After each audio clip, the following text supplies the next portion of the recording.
నృసింహ పరబ్రహ్మణే నమః. ధీరులైనటువంటి వారు అంటే గొప్పవారు లేక ధైర్యం గలవారు ఎటువంటి లక్షణాలు కలిగి ఉంటారు అని మన పెద్దలు వివరించారు. అంటే రత్నై మహార్హై తుతుషుర్న దేవాః న భేజిరే భీమ విషేణ భీతిం సుధాం వినా న ప్రయయుర్విరామం న నిశ్చితార్థాత్ విరమంతి ధీరాః. ఏమిటి అంటే దేవతలు అమృతం కొరకు సముద్రాన్ని పాల సముద్రాన్ని చిలికినారు, క్షీర సముద్రాన్ని మధించినారు.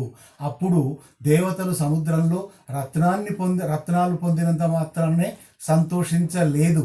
మరి భయంకరమైన విషం వచ్చినా కూడా భయపడలేదు.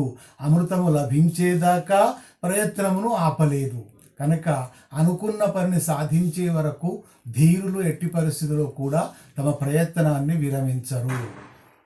నిందంతు నీతి నిపుణాః యది వా స్తువంతు లక్ష్మీ సమావిశతు గచ్చతు వా యథేచ్ఛం అద్వైవ వా మరణమస్తు యుగాంతరే వా న్యాయాత్ పథః పవిచలంతి పదం న ధీరాః.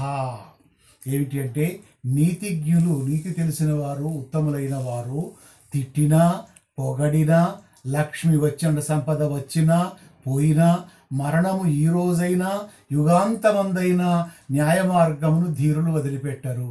అంటే ఎన్ని సమస్యలు వచ్చినా కష్ట సుఖాలలో వారు ఒకే విధంగా ఉంటారు తప్ప న్యాయ మార్గాన్ని వదిలిపెట్టి అన్యాయాలకు, అక్రమాలకు, అధర్మాలకు పాల్పడరు అని అర్థం.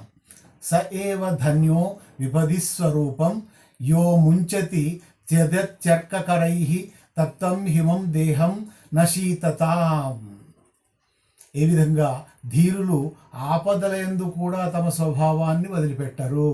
సూర్యకిరణాల వల్ల మంచు కరిగినప్పటికీ దాని చల్లదనమును వదిలిపెట్టదు. అంటే మంచు అనేది ఎప్పుడూ చల్లగా ఉంటుంది. మంచు గడ్డలు చూసినా, మంచును చూసినా చల్లదనం అనేది ఉంటుంది. కానీ సూర్యకిరణాలు పడ్డప్పటికీ కూడా, అంటే ఎండ వేడి తాకినప్పటికీ కూడా దాని చల్లదనం అనేది అంత తొందరగా పోదు. కాబట్టి ధీరులైనటువంటి వారు ఎటువంటి సమయంలో కూడా ఎండ తగిలినా వాన తగిలినా అన్నట్టుగా ఆపదలలోనైనా సంపదలలోనైనా ఒకే విధమైనటువంటి ధైర్యాన్ని కలిగి ఉంటారు. లోకాః సమస్తాః సుఖినో భవంతు.